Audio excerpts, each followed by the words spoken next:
Pēc bakalaura studiju pabeigšanas maģistrantūra šķita kā nākamais loģiskais solis turpināt izzināt savu jomu.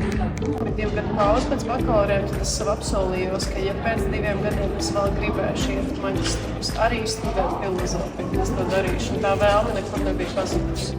Teoloģija manā dzīvē ienāca, kad man bija vairāk kā 30 gadi, un tas ir vecums, ka tad jau ir kaut kādas grādi iegūt un jau profesionāli cilvēks ir ieskrējies.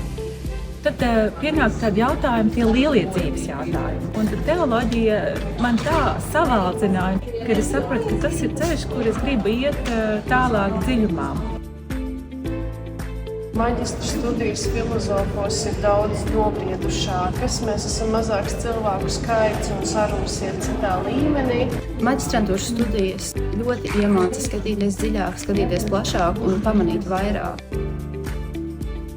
Šobrīd es darbojos dejas jomā, es esmu pedagoģe, bet es arī rakstu recenzijas un strādāju tekstu. Filozofija man ir iemācījusi domāt, skatīties uz informāciju, novērtēt mākslu. Filozofija man ir devusi atvērtu prātu. Es nevarētu darīt to, ko es šobrīd daru, bez filozofijas izglītības. Jā, manā purā ir ekonomikas zinātnes un vadības zinātnes.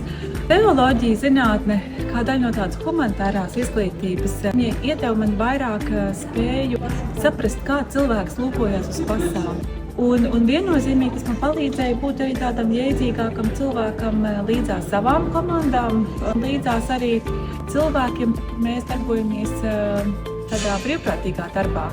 Manā pieredzē tas ir darbs ar sērojušiem vecākiem. Pirmkārt, maģistrantūra man pavēra profesionālas izaugsmes iespējas, un otrakārt tā ļāva iepazīt, izzināt un iemīlēt pētniecības tēmu, kura man turpina būt līdzās joprojām. To dzīves garšu dod visu tā humanitārā puķete, kas ir gan filozofija, gan teoloģija, gan vēsture, gan valodniecība, kas palīdz mums noformēt to, kādu mēs esam to dzīvi izgaršot.